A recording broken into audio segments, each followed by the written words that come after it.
Começa agora, na sua 96,7. Universitária Esportiva. Tudo sobre o mundo dos esportes, com destaque para o esporte amador. No ar.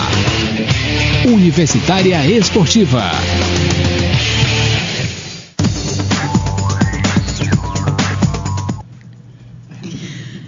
Bom dia, ouvintes! Começamos mais Universitária Esportiva hoje, quarta-feira, 29 de agosto. Do meu lado, Neila do Rego Monteiro. E ao meu lado, Emanuele Madeira. E no boletim esportivo de hoje, notícias sobre o Rally dos Sertões, que teve a definição dos seus campeões. Tem notícia de MMA, Fórmula 1, tem piloto de Fórmula 1 indo pro Rally, tem piloto melhorando a situação de saúde, Robert Kubica, que voltou aí a competir nos rallies, ele que sofreu um grave acidente no ano passado. E muito mais novidades das Paralimpíadas. No Bola na Rede vamos falar dos jogos de ontem. Ontem teve Série B, mudança na tabela no primeira rodada do retorno. Teve também Liga Europa, já tem time classificado. Teve também pré-eliminatória da Champions League, além, claro, de Copa Sul-Americana. Vamos falar também das novidades. Novidade no Flamengo, não é nem novidade. O Adriano, que já tá perdendo peso, já foram aí 3 quilos, tá realmente seguindo direitinho a dieta. Tem notícia também do Vasco, que não tá muito feliz, mas a gente vai falar já sobre isso. Continue na sintonia que o Universitária Esportiva está no ar. Não importa não, se é pop, se é rock, se é samba, seja o que for, se é pop, hip-hop, reggae, se é jazz, pagode, o seu estilo aonde o importante é a qualidade. Altec, alta tecnologia em estúdio. Universitária Esportiva.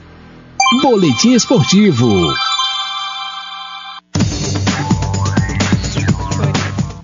O atual detentor do cinturão dos meios médios do UFC, o canadense Georges St-Pierre, anunciou sua volta aos octógonos após ficar 16 meses afastado por conta de uma lesão no joelho. Segundo informou em seu Twitter, ele está liberado pelos médicos para competir em eventos de MMA e entrará em ação novamente no UFC 154 em Montreal no dia 17 de novembro. O duelo vai ser contra o campeão interino da categoria, Carlos Condit, que assumiu a condição em fevereiro quando venceu Nick Dias no UFC 143. Depois disso, preferiu esperar o retorno de St-Pierre em vez de arriscar o seu posto em outra luta. O último resultado de St-Pierre foi a vitória sobre Jake Shields no UFC 129 em abril de 2011, consolidando uma série de 6 defesas de título consecutivas. Em dezembro, passou por cirurgia no joelho e posteriormente se disse à frente do prazo de 10 meses de recuperação. Depois da disputa pelo cinturão da categoria meio-médio, St-Pierre deve ter outro grande desafio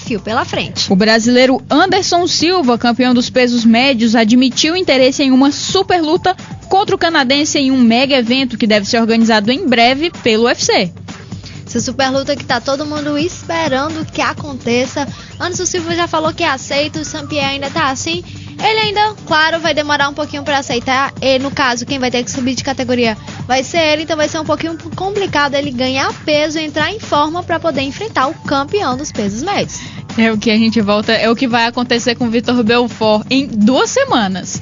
Tá aí ele que continua muito empolgado aí, treinando para essa luta contra o John Jones no dia 22 de setembro.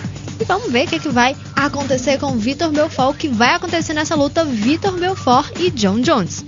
E já falando de Anderson Silva, o lutador voltou a falar sobre seu desejo de participar de uma edição de Jogos Olímpicos, possivelmente a próxima no Rio de Janeiro, e pediu uma oportunidade. Há uma semana, o lutador de 37 anos já havia comentado, sem tanta convicção, que pensava na possibilidade de se focar na disputa de uma Olimpíada, sem especificar se o caminho seria o boxe ou taekwondo, modalidades olímpicas em que Spider é especialista. Na última segunda-feira, o lutador mirou o taekwondo, modalidade na qual é faixa preta, como o melhor caminho. Ele disse que a idade avançada de 41 anos nos Jogos do Rio não seria problema e afirmou que ainda não entrou em contato com dirigentes da Confederação Brasileira de Taekwondo para falar sobre a chance de disputar.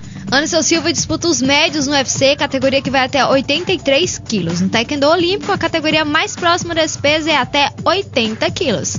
Agora, se ele for entrar na Olimpíada, que ele entre pelos mesmos méritos dos outros atletas, que vá fazer as competições nas seletivas, que vai participar de todo o circuito olímpico, porque só simplesmente chegar e entrar aí é muito fácil.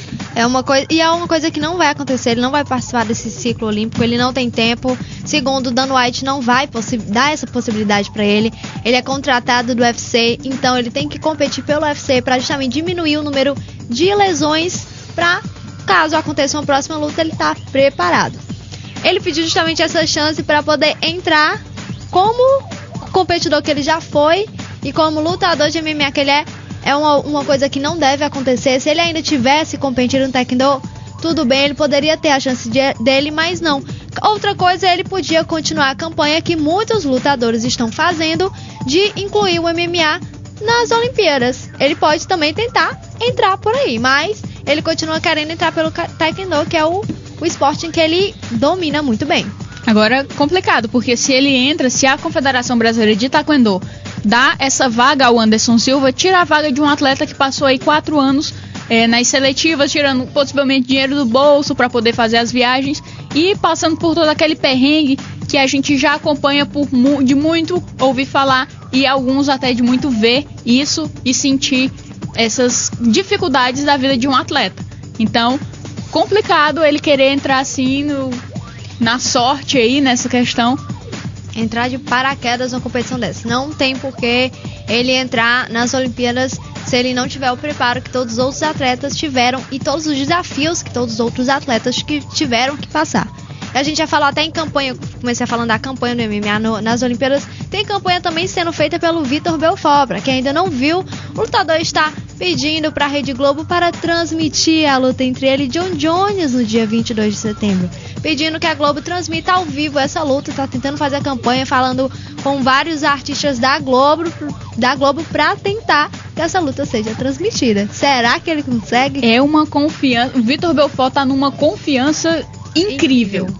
Mas, ainda falando de super lutas, pode estar vindo mais uma a caminho aí no MMA. Após muitas provocações, empurrões e 3 lutas que acabaram em brutais nocautes, Vanderlei Silva, Quinton Rampage Jackson podem se orgulhar de terem protagonizado um dos maiores antagonismos do MMA. De passagem pelo Brasil para promover o UFC Rio 3, Rampage elogiou o antigo rival e disse que quer enfrentá-lo novamente. Os atletas duelaram pela primeira vez na final do GP de 2003 dos pesos médios do Pride, na categoria até 93 quilos, quando Vandy nocauteou o oponente através das famosas joelhadas, uma das lutas mais lindas do Vanderlei. Pra quem não viu, coloca no YouTube Vanderlei Rampage Jackson, tem a luta no Pride, sensacional. Pra quem gosta de sangue, não assista.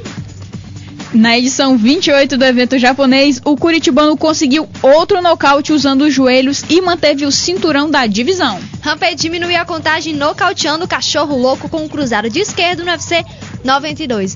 Vanderlei e Rampage já protagonizaram duelos incríveis tanto no Pride quanto no UFC. No UFC, na verdade, se não me engano, eles se enfrentaram uma vez. Agora, no Pride foram lutas incríveis. O Vanderlei ainda na época de cachorro louco, que ele realmente partia pra cima com tudo, não tinha receio de nada. E claro, as famosas joelhadas e os pisões no rosto que hoje não podem mais. Agora, o Rampage disse que para ele sair por cima, ele precisaria de mais... Tá 2-1, placar pro Vandy. Ele precisaria de mais 2 lutas aí para sair num 3-2. Então seriam muitas lutas. A gente já viu que o Vandy não tá lá tão bem assim, mas quando se trata de uma disputa dessa magnitude, acho que o Vandy volta a ser menino de novo e talvez a gente pudesse até ver o cachorro louco de volta no octógono. Com certeza. O Rampage, que é um dos grandes adversários do Vanderlei. Vamos ver se a gente consegue a última luta do Vandy contra o Rich Franklin ou contra o Frank Edgar. Não foi lá essas coisas, mas vamos ver como é que vai ser. Ele lutou muito bem. Ainda a gente sentiu um pouco dessa Rich Franklin sobre ele ainda um pouquinho fora de forma. Mas vamos ver como é que vai ser o Vandy, que tá um pouquinho também afastado do mundo das lutas. O pai dele faleceu no final de semana, acabou saindo de Las Vegas, vindo pro Brasil para cuidar de todo o processo. E vamos ver quando ele voltar para Las Vegas, ele volta a pensar no MMA e volta a um pouquinho a atenção dele para o mundo do MMA e ver o que ele vai fazer na carreira dele.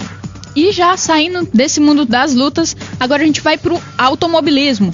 Com a experiência de quem correu a Fórmula 1 por 5 temporadas, Alessandro Zanardi também opinou sobre a má fase de Felipe Massa. Para o italiano de 45 anos, a saída do brasileiro da Ferrari ao final de seu contrato em dezembro é inevitável. Zanardi vê Felipe como um piloto de grande qualidade, mas que passa por uma crise de ansiedade. Completando seu raciocínio sobre Felipe, Felipe, diz que se tentasse ser ele mesmo e não Alonso, tinha certeza que a esta altura ele teria subido muitas vezes ao pódio. Na Fórmula 1, Zanardi defendeu as cores da Jordan, Minardi, Lotus e Williams. Já na Indy, onde foi bicampeão em 97 e 98 pela equipe Chip Ganassi, ele acabou sofrendo um acidente em 2001 e teve as suas 2 pernas amputadas, ele que ficou com pouco mais de 1 litro de sangue no corpo.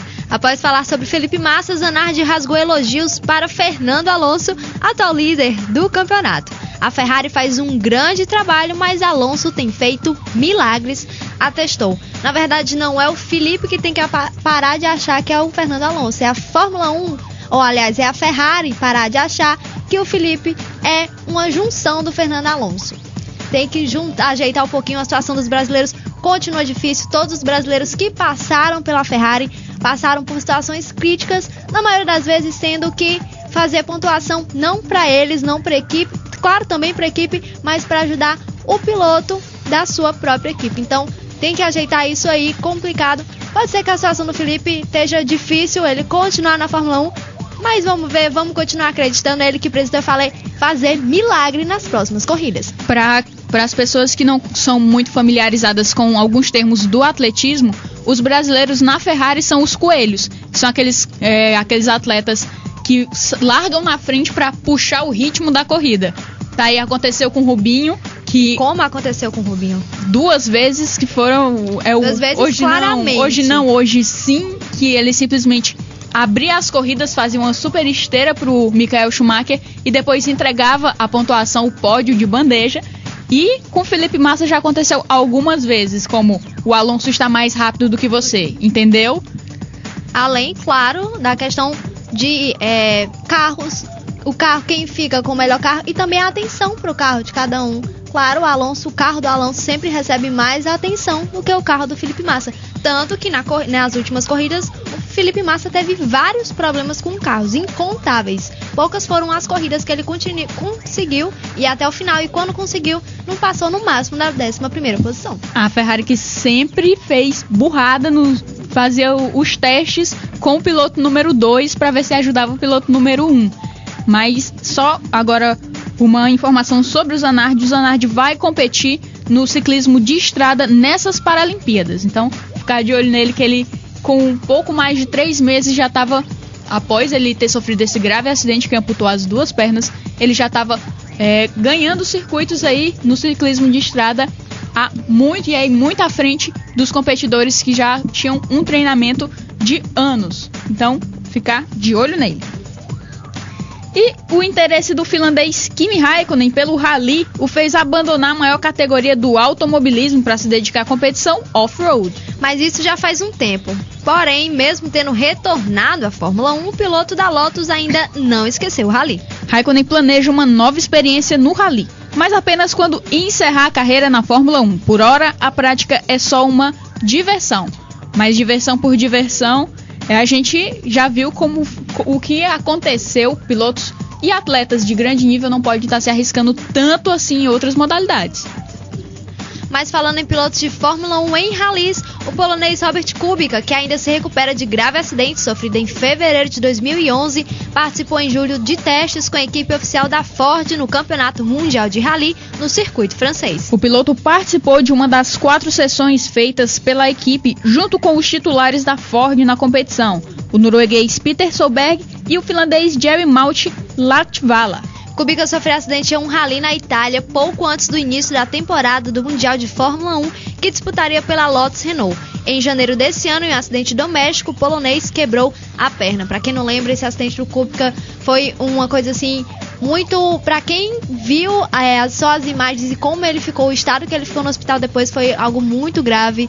Ele conseguiu se recuperar desse acidente. As pistas da Itália, pra quem não sabe, são pistas muito estreitas, então você realmente tem que ter conhecimento da pista, de tudo, para poder participar de uma competição dessa. Se você não tiver o real conhecimento, é muito fácil sofrer um acidente desses. E ele que até pouco tempo não tinha o pleno domínio da mão direita, ele não estava conseguindo nem segurar um copo d'água. Então, uma boa recuperação se ele já está de volta, então é possível que ele continue no rally. Talvez a Fórmula 1 já seja algo impossível para ele, embora quando ele sofreu esse acidente, ele estava vindo numa ascensão na carreira, já tinha conquistado alguns pódios e estava sendo cotado para ir para outra equipe. Ele que estava, não vou lembrar a equipe que ele estava, estava na Renault, ele possivelmente assumiria a McLaren, o posto na McLaren. Mas aí aconteceu esse acidente e felizmente ele escapou, tá aí voltando à ativa nos rallies. Infelizmente, para a Fórmula 1 não teremos mais Robert Kubica. E falando em rally, vamos falar dos rallies dos sertões. Stephanie Petersen confirmou a expectativa e conquistou o título do Rally dos Sertões na tarde de ontem. Ao lado do também francês Jean-Paul Cottret, ele chegou em 4º lugar na última etapa do campeonato entre Iguatu, no Ceará, e Fortaleza, e faturou o caneco no geral. O brasileiro Guilherme Spinelli e o seu parceiro Youssef Haddad foram os segundos colocados da etapa e acabaram com o vice-campeonato, somando 26 horas, 30 minutos e 26 segundos no total. Vencedores da última prova de 109 km, Hamburgo Chimenez e Flávio França ficaram em 3º lugar no geral do Rally dos Sertões. Peter Hansen agora soma 10 títulos, 6 foram nas motos em 91, 92, 93, 95, 97 e 98 e os outros 4 nos carros em 2004, 2005, 2007 e esse agora de 2012. O francês ainda foi bicampeão do Mundial de Enduro em 97 e 2011. E terceiro a largar nos quadriciclos, Marcelo Medeiros conseguiu fazer uma corrida de recuperação e terminou a última etapa com o melhor tempo, seguido de Ernesto Junatashi e Paulo Roberto Kitagawa. O resultado lhe garantiu o título entre os quadriciclos com 10 minutos de vantagem para o vice-campeão Kitagawa. Já entre os UTVs, a dupla Bruno Sperancini e Thiago Vargas não venceu, mas levou o título. Silvio de Barros e Pipo Mironi fizeram o melhor tempo do dia, mas não terminaram entre os 3 primeiros do campeonato, que teve o pódio completado por Colette Ichiga e Edgley Sobrinho e Rodolfo Brito. Nos caminhões, Carlos Policarpo, Rômulo Scomandi e Davi Fonseca terminou em terceiro lugar do dia, resultado suficiente para garantir o título do trio. Os vencedores da 10ª etapa, Amabile Baraza, César Bottas e Rafael Bettoni, ficaram apenas em 4º lugar no geral. Edu Piano, Solon Mender e Carlos Salles foi o segundo mais rápido da terça-feira e ficou com o terceiro lugar do torneio. O vice-campeonato foi para Guido Salvini, Flávio Bizzi e Fernando Schweingert. E o mineiro Felipe Zanol é o novo campeão da categoria moto do Rally dos Sertões, uma maior competição da modalidade no país. O piloto da Honda confirmou o favoritismo ontem. É o primeiro título nos Sertões do piloto, que este ano foi 10º colocado do Rally Dakar, melhor posição de um representante das Américas na competição. A segunda colocação do evento nacional ficou com Dário Júlio, também da Honda, com 25 minutos e 29 segundos de desvantagem para o campeão. A terceira colocação geral entre as motos dos Sertões foi de Nielson Bueno, que ficou com o título da categoria Production aberta para motos de até 690 cilindradas. Ao todo, o Rally dos Sertões teve 10 etapas com 484 quilômetros de deslocamento para as motos, 2.346 deles cronometrados. A largada ocorreu em São Luís do Maranhão, com chegada em Fortaleza. E vamos falar agora de tênis, porque o tenista brasileiro Tomás Bellucci culpou os erros em momentos decisivos do jogo com o espanhol Pablo Andújar por sua eliminação na estreia do Aberto dos Estados Unidos. O paulista foi derrotado por 3-1. A eliminação na terça-feira em Nova York completa uma temporada de fracassos do brasileiro nos torneios de Grand Slam. Ele também caiu na primeira rodada do Roland Garros contra o sérvio Viktor Trojic e do Wimbledon contra o espanhol Rafael Nadal. A única vitória veio no Aberto da Austrália, diante do israelense Dudi Sela. Bellucci segue em Nova York com esperanças de disputar a chave de duplas do Aberto dos Estados Unidos, último Grand Slam do ano. Para isso, ele e o brasileiro João Olavo de Souza, Feijão, precisam que uma dupla garantida no torneio desista. Aí Bellucci que garantiu a escrita dele de ser eliminado na segunda fase do US Open. E quebrou a superstição de sempre vencer o Andújar. E já Rogério Dutra Silva não teve vida fácil na estreia no Aberto dos Estados Unidos. Diante do russo Temuraz Gabashvili, o brasileiro precisou de 5 sets para sair com a vitória por 3-2. Após a maratona, contudo, nada de folga. O seu próximo adversário é só o Novak Djokovic, o atual campeão do torneio disputado em Nova York. Rogerinho foi bem até o 9º game, quando passou a sofrer forte pressão do adversário e, apesar de ainda ter conseguido salvar 4 set points, foi derrotado. Foi apenas a segunda vitória de Rogerinho, número 112 do mundo, em Grand Slam. No ano passado, ele passou da qualificatória, vencendo o irlandês Loke Sorensen e parou no russo Alex Bogomolov. Já nessa temporada, o paulista também superou o quali e jogou seu primeiro Roland Garros, mas acabou derrotado pelo norte-americano John Isner. E agora a gente vai falar das Paralimpíadas, já que é o assunto, já que a abertura é hoje. O movimento paralímpico volta nessa quarta-feira ao Reino Unido, lugar onde nasceu há mais de 60 anos, com os Jogos de Londres, que serão os maiores da história, em público presentes e atletas participantes. Os 14º Jogos Paralímpicos, que acontecerão entre 29 de agosto e 9 de setembro na capital britânica, vão ter o recorde de 4.200 atletas envolvidos e 166 países representados em 20 esportes. Além disso, faltando apenas poucas horas para que a chama olímpica acenda a pira no Estádio Olímpico de Stratford, a cerimônia de abertura e os ingressos para o evento estão quase esgotados. Até o momento, a organização dos Jogos já vendeu mais de 2,3 milhões de entradas nas 2,5 milhões totais do evento. De qualquer forma, o público total dos Jogos Paralímpicos de Londres baterá o recorde de 1,8 milhão de espectadores atingidos em Pequim em 2008, até agora o maior da história. O êxito dos Jogos Olímpicos e a grande expectativa da população britânica fizeram sair de cena as preocupações que surgiram antes da abertura do evento londrino mais recente, especialmente no que diz respeito à segurança e transporte. Todas aquelas aberrações não sei nem como é que eu posso falar. Não apertar a mão, não comer qualquer comida. Não fazer piquenique, não levar garrafa com água cheia para estádio. Nada de isqueiro, ligas ou frisbees dentro dos estádios. Como diz o Flávio, não fazer uma bomba, quem sabe.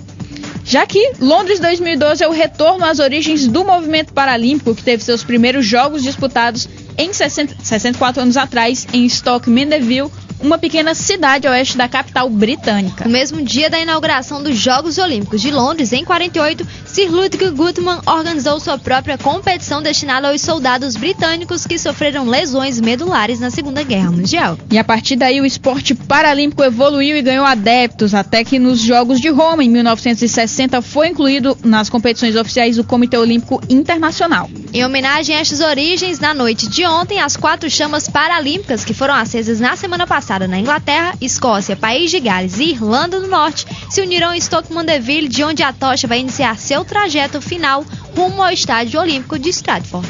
A cerimônia de abertura dos Jogos terá como anfitriã a Rainha Elizabeth II. Pelo Brasil, o representante máximo do governo será o ministro dos Esportes, Aldo Rebelo. A cerimônia de abertura vai acontecer hoje às 15h30. Cerca de 4.000 voluntários vão participar da festa, que ainda vai ter espetáculo aéreo produzido por uma organização beneficente do Reino Unido que treina pessoas com restrições motoras para ser pilotos. Entre os voluntários estarão antigos atletas paralímpicos, soldados feridos e crianças de diferentes bairros do leste de Londres, onde se concentram a maioria das instalações olímpicas. É uma celebração espetacular do espírito inspirador desses jogos, que é a definição aí dos organizadores. O acendimento da pira, um dos principais segredos da cerimônia, vai marcar o início de 11 dias de competição, nos quais atletas com deficiência visual, limitação física, intelectual e paralisia cerebral vão lutar pelas mais de 500 medalhas de ouro em disputa. Então tá aí, hoje às 15h30, a cerimônia de abertura. E Universitária Esportiva volta já.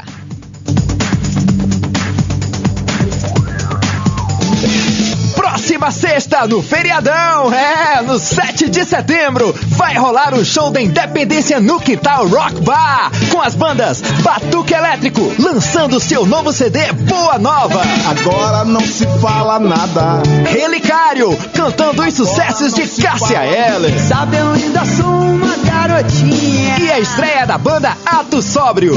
É sexta no feriado do 7 de setembro, show da Independência no Quintal Rock Bar. Let's Mix! Apoio ao Tech Studio e FM Universitária. Universitária Esportiva.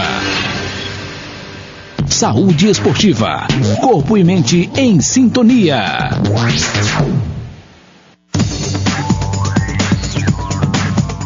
E estamos começando mais um Saúde Esportiva. Já está aqui com a gente o educador físico Tamiaki Macedo. Tamiaki, bom dia. Bom dia, Tamiaki. Bom dia a todos os ouvintes da Rádio Universitária. Hoje a gente é um tema bem especial. Você que tem problema de coluna, que acha que não pode fazer exercício, a coluna incomoda na hora de fazer, você vai saber agora quais são os exercícios mais indicados para quem tem problema de coluna. E aí, pra gente iniciar essa pauta, que foi uma sugestão do Jorge André, que é ouvinte e também tá aqui na FM Universitária. Ele quer saber primeiramente, quais os médicos que ele deve consultar, que possa saber quais os exercícios que ele deve praticar. Ótima pergunta. É bem adequado a gente fazer sempre uma consulta médica antes de fazer qualquer atividade física. Isso daí não é mistério para ninguém, que todo mundo deve ser acompanhado por um bom quadro de profissionais da área da saúde. O médico mais indicado seria Um ortopedista? O ortopedista. Poderia ser também o médico responsável por medicina esportiva, que ele também teria aval para dizer qual seria a atividade mais adequada para quem sofre, né, de problemas na coluna, sente dores na coluna. Então, esses dois poderiam ser totalmente indicados para essa situação. E no caso, vamos falar desses principais problemas que não deixam as pessoas em paz na hora dos exercícios. Olha só, os principais problemas que a gente tem relacionado à saúde são a questão dos desvios de postura, que aí a gente tem vários desvios, que são desde hipercifose, escoliose, hiperlordose. Aquele que a sua coluna dá um nó. Parece um nó na Isso, mais ou menos radiografia. isso. Nós temos algumas inflamações, que pode ter inflamação de disco, inflamação da própria vértebra, né? A inflamação de disco pode ser, a gente chama de hérnia de disco, né? Bem conhecido por muita gente. Nós temos as artroses, que também são inflamações. Então, vários desses problemas, eles são fatores limitantes para a prática da atividade física. Só que eles não eximem totalmente a prática. Não é todo tipo de lesão que vai fazer com que a pessoa não pratique atividade física de forma alguma. Então, algumas lesões, algumas atividades, elas podem ser prescritas mesmo com as pessoas sentindo dores ou mesmo durante um tratamento de coluna. E quais seriam os exercícios que, mesmo com a pessoa limitada, ela ainda poderia fazer, não iria incomodar um pouquinho? Olha só, grande pergunta. Exercícios que são indicados para pessoas que têm problemas na coluna. De antemão, a gente descreve a natação como um dos exercícios que mais podem ser executados pelas pessoas que têm problemas na coluna. Mesmo os desvios podem ser melhor tratados por quem pratica natação. Outro exercício que também é bem indicado por causa do baixíssimo risco de lesão é a hidroginástica. O Pilates também é uma prática também bem recomendada para as pessoas que têm esse tipo de problema. Então a acupuntura, mesmo não sendo esporte, ele também auxilia no tratamento, na questão da dor, de quem sente muita dor nas costas, pode ser um auxiliar nesse tratamento também. Agora, também aqui tem gente que é teimoso por natureza e sempre inventa de fazer séries de exercícios que puxa da internet. São abdominais, são todos flexões. Os tipos de abdominais. E no final das contas acaba sempre sentindo uma dorzinha na coluna, mas não dá importância e segue fazendo séries até absurdas. Vamos lá, nós 3 séries de 60 abdominais e acaba prejudicando a coluna. Como é que ela deve fazer aí? Para os exercícios, vai procurar certamente uma recomendação, mas se ela quer continuar secretamente fazendo os exercícios em casa, qual seria, no caso, a forma mais adequada? Olha só, a prática de exercício físico, ela é indolor. Ela não pode ser causadora de dores, né, de mal-estar. Você faz atividade física para você se sentir bem e manter o seu corpo saudável. Então tudo aquilo, todas as práticas que são feitas de forma exagerada vão causar algum tipo de lesão, contusão ou até mesmo dores, né? Seja ela lombalgia, que é a dor nas costas, ou dor musculares, né?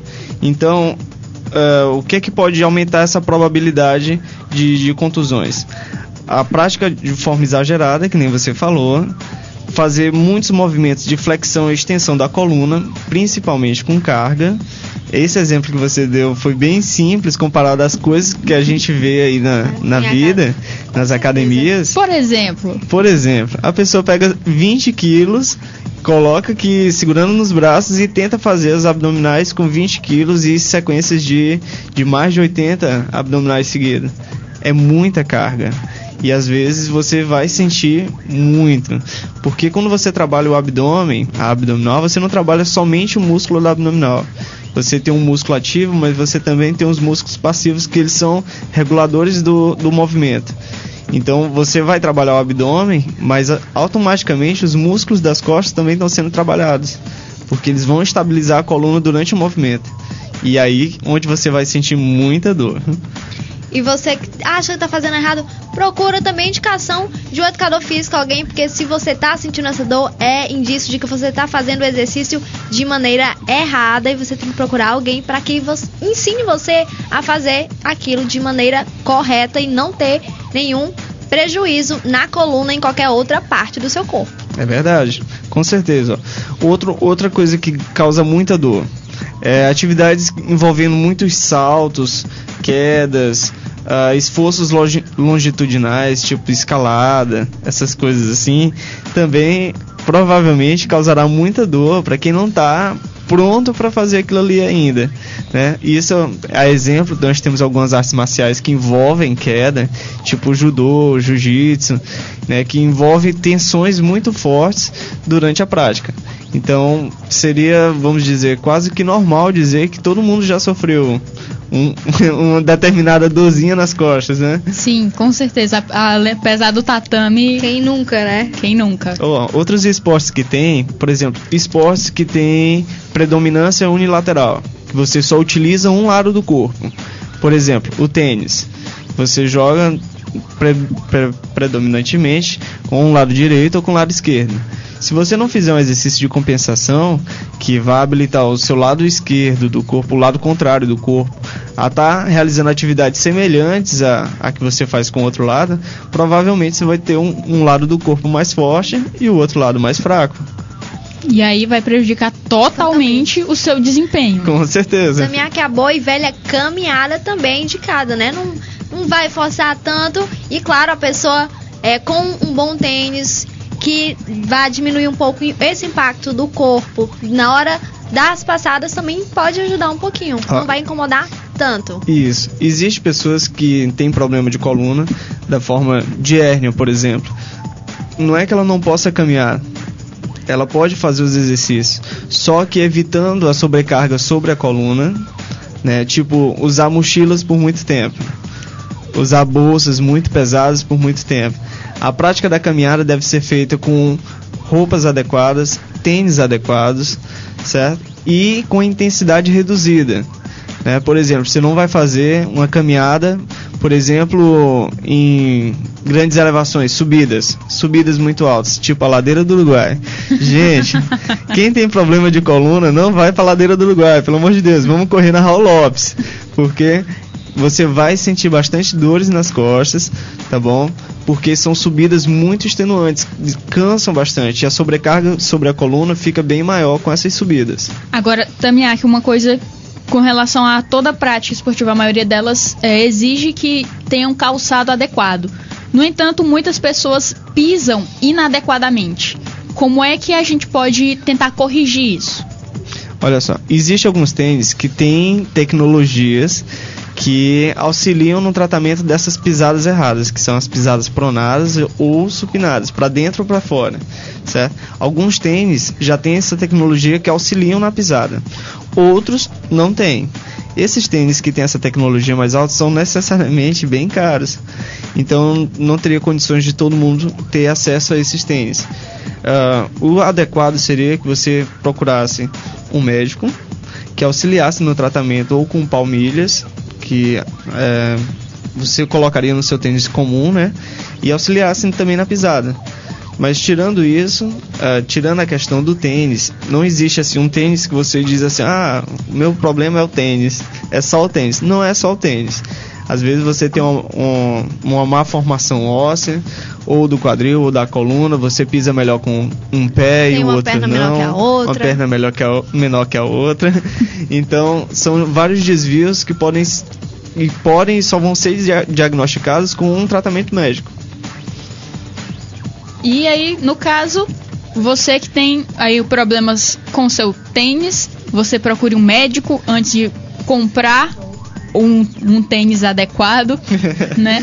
E também para fazer os exercícios mais indicados para você que tem problemas. Agora, também é só uma última pergunta. Alguns atletas sofrem desgaste, por exemplo, da cava do pé. E isso também prejudica, acho que a coluna, não? Sim. Principalmente se for em um esporte unilateral, que nem a gente falou aqui, que ele vai ter uma predominância mais do lado do corpo do que do outro. Essa cava do pé, ela é responsável por questão da elevação do pé. Ela auxilia também na questão dos saltos, deslocamento, da impulsão do corpo. Quando você perde um pouquinho dessa cava, além de você estar causando um desvio postural, você também perde um pouquinho do ganho que você teria se você tivesse uma cava maior. Então, é muito importante essa preservação da parte esquelética e da parte muscular da planta do pé, porque ela auxilia também no rendimento do atleta.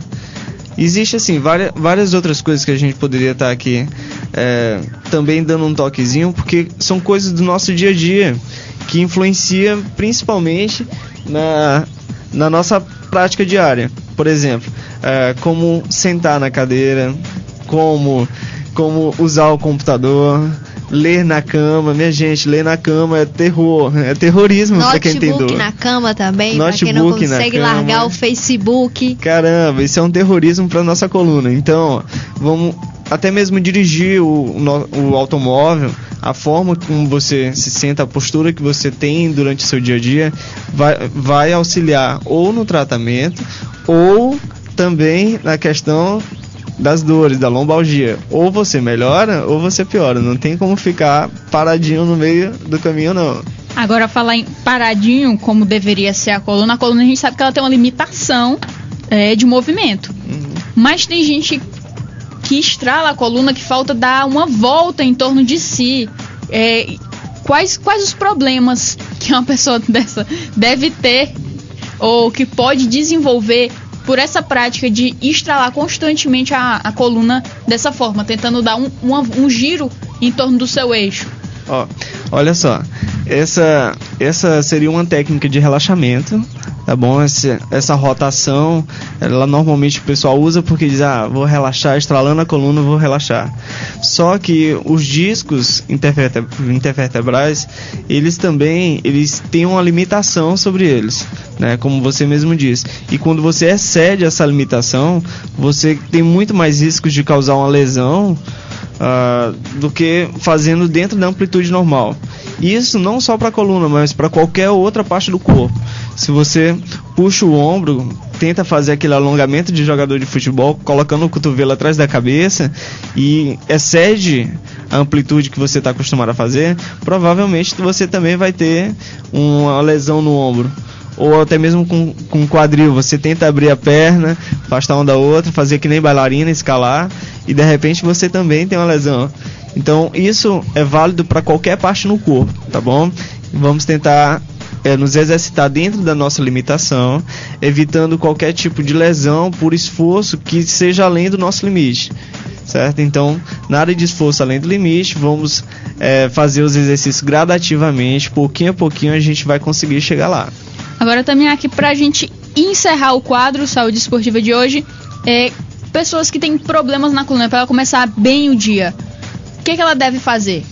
Alongamentos. sem dúvida nenhuma, esse daí seria o passo primordial para a gente conseguir um bom rendimento, porque o alongamento ele relaxa a musculatura, ele prepara o corpo para as atividades físicas, não só a atividade física, mas a atividade cotidiana também. Então essa prática com certeza seria a mais indicada para a gente ter um bom início do dia, né? A pessoa fica até com um humor melhor durante o resto do dia e é super recomendável. Com certeza. Então, Tamiaki, muitíssimo obrigado pela sua presença hoje mais uma vez e na próxima quarta-feira a gente se vê aqui. Eu que agradeço, mande suas dúvidas que à medida do possível a gente vai estar tentando solucionar aqui todas as questões colocadas, tá bom? Então, já vamos falar do assunto da próxima semana, que são os exercícios para as meninas, para aquelas meninas que têm cólicas menstruais muito fortes, os exercícios que podem ajudar a diminuir isso aí ou, quem sabe, a gente tentar atenuar essa questão aí. Com certeza, quarta-feira a gente se vê e a gente discute também esse novo assunto. Então, Aniversário Esportiva volta já. Alguns assuntos são inevitáveis para quem tem filho. Você já conversou com seu filho sobre o que ele quer ser quando crescer? Sobre sexo, já conversou? E sobre o crack? Já tocou no assunto ou vai ficar achando que com seu filho não vai acontecer? O crack cobra um preço muito alto. Você está a fim de pagar? Converse com seus filhos. Oriente. Crack. É possível vencer. Acesse brasil.gov.br/enfrentando crack e saiba mais. Governo Federal. Apoio FM Universitária 96,7. Universitária Esportiva. Bola na rede. E vamos começar falando nosso Bola na Rede, resultados dos jogos, não só os jogos de ontem, a gente vai falar também do campeonato do Lucidão Sub-15, que aconteceu no final de semana. Nas semifinais, o craque do Planalto Uruguai ficou no empate com 1-1 com o Interparque, mas nos pênaltis, o craque venceu por 10-9. E no outro jogo, a escolinha do São Paulo venceu o Dirceu 1 por 2-1 e também está na final. A final acontece nesse sábado, 1º de setembro, 16 horas, no campo do Lucidão, no Dirceu 2. E falando os resultados rapidinho, que nós tivemos ontem uma super rodada na Série B do Campeonato Brasileiro. O Atlético Paranaense e o Joinville, que não tá numa boa fase, empataram aí em 1-1. No outro jogo, o Guaratinguetá venceu o Criciúma por 2-1, o Criciúma que foi surpreendido e saiu do G4. E o América de Natal, que vinha sempre tão bem aí na competição, perdeu ontem por 1-0 pro Goiás, no Serra Dourada. Já o Vitória continua lá na liderança. Vitória venceu ontem o Barueri por 1-0. E o Ceará conseguiu aí mais uma vitória na Série B, 3-1 sobre o América Mineiro. Destacando um fato incrível que aconteceu no jogo, tinham 14 jogadores do América Mineiro aquecendo em campo, 14 jogadores contando titulares e reservas. O que aconteceu para a maioria desses jogadores não aparecerem em campo ainda não foi falado, mas é um fato muito estranho, ainda mais que eles estavam jogando em casa. E estranho, tá pior do que o banco do Palmeiras, o banco de reserva do Palmeiras, que teve uns 5 jogadores aí. E vamos continuar, teve também ABC e Ipatinga, ABC 2-2 Ipatinga. E agora, palmeirense extrema, o terror, o Asa de Arapiraca venceu o São Caetano por 4-1. Teve também o CRB que venceu o Bragantino por 2-0. E o Avaí venceu o Boa Esporte por 2-1 também na noite de ontem. Ainda falando dos jogos de ontem, tivemos Guarani e Paraná, que repetiram o jogo de abertura da primeira rodada da Série B, ficaram no empate 0-0, um jogo muito feio de se ver, muito chato, sonolento. E agora pela Liga Europa, nós tivemos ontem Stuttgart e Dinamo de Moscou empatando em 1-1. Lembrando que tem mais jogos e sexta-feira a UEFA faz o sorteio dos grupos da segunda competição mais importante do continente. Ainda falando de Liga Europa, teve uma confusão ontem. Que jogo vergonhoso. Udinese e Braga 1-1 nos pênaltis. O Braga se classificou para a próxima fase. Por que o Braga se classificou, Neila? Por quê? Com uma cobrança ridícula de pênalti de Michael Suel. Repetindo aí, uma cavadinha que o próprio Botafogo ia sofrer no Campeonato Carioca em que o Jefferson defendeu a cavatinha super mal batida, não vou lembrar qual foi o jogador do Fluminense, e que gerou também polêmica, confusão. Michael Suel fez a mesma coisa, tentou dar uma cavadinha ridícula, claro, não conseguiu, e o Udinese foi eliminado da Liga Europa. Agora, já o Michael Suel falou em Botafogo, Michael Suel, ontem nós falamos a respeito do Túlio. Olha, o Andrezinho se machucou ontem, torcedores do Botafogo tremam na base, porque agora o Botafogo tá sem opções de atacantes e é possível, sim, é possível que o Túlio Maravilha figure na equipe titular do Botafogo. Vamos seguir, vamos falar de Liga Europa. Teve também Panathinaikos e Málaga. Ficaram no 0-0, mas o Málaga, como venceu o primeiro jogo por 2-0, se classificou. O Málaga, que pela primeira vez na história está participando de uma Liga Europa. E mais um jogo, o Anderlecht venceu o AEL Limassol por 2-0. Teve também o Kiryat jogando com o Bat Borisov. No 1-1 ficaram, o Bat passou para a próxima fase. E Maribor e Dinamo Zagreb ficaram. O Dinamo Zagreb ganhou a partida pelo 1-0, placar mínimo aí, e conseguiu também passar de fase. Vamos falar agora de Copa Sul-Americana. A segunda fase da Copa Sul-Americana não trouxe grandes emoções aos torcedores, mas beneficiou o Envigado e o Emelec. Os colombianos entraram em campo contra o Liverpool do Uruguai e venceram por 1-0 dentro de casa. Já os equatorianos repetiram o mesmo placar e também derrotaram o Olímpia do Paraguai e fora de seus domínios. O Envigado teve tarefa mais fácil nessa partida e dominou qualquer ação do Liverpool no gramado. O Emelec, por sua vez, aproveitou as poucas chances que teve no confronto e foi eficiente no momento de concluir o gol.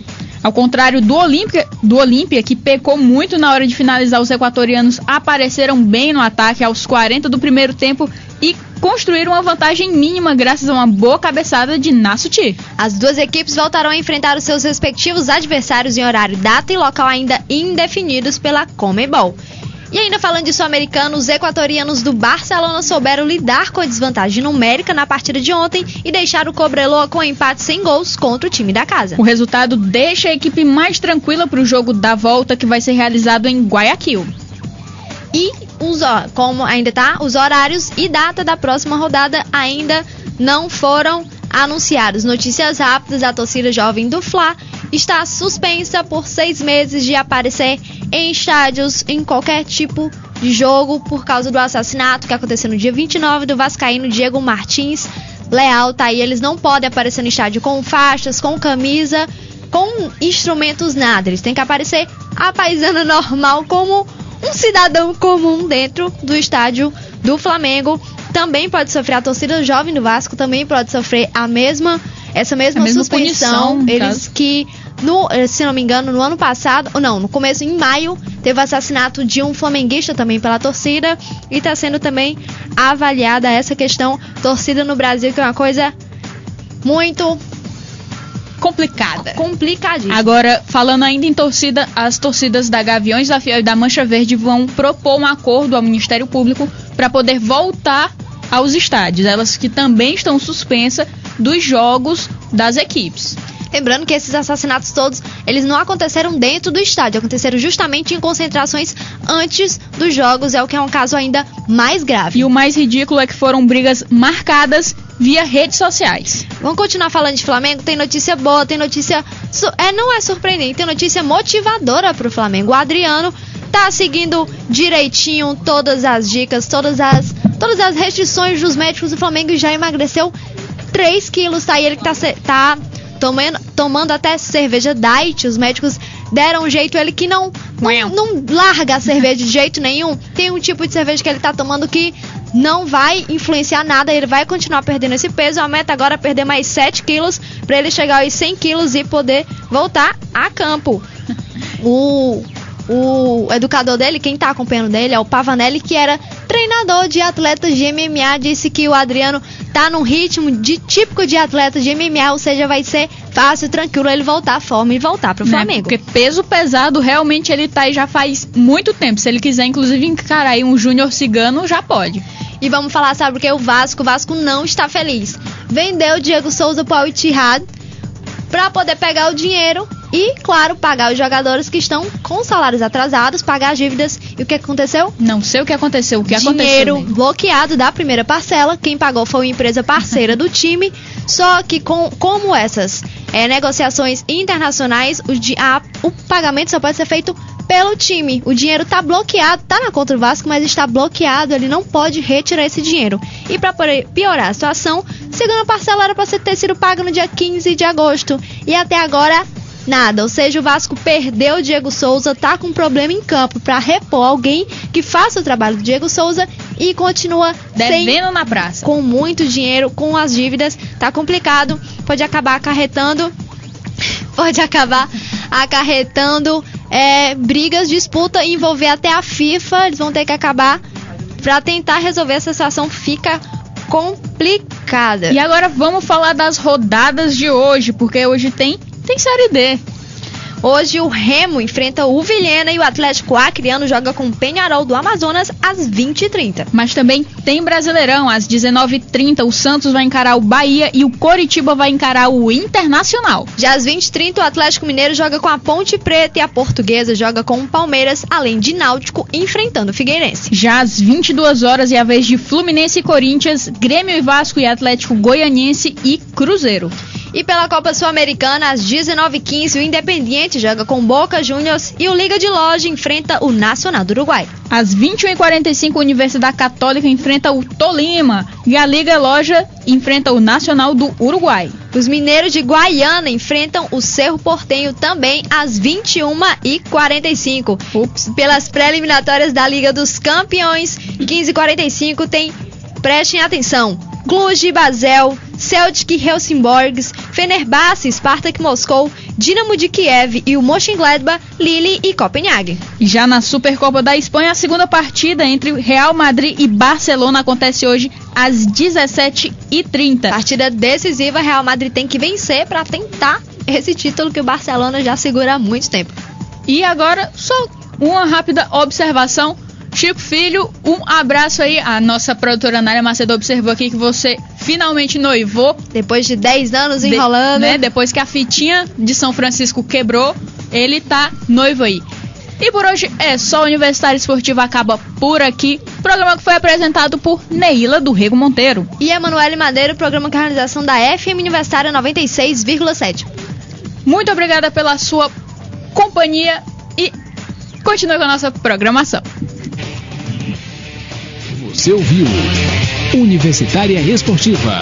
Obrigado pela audiência e continue na nossa programação.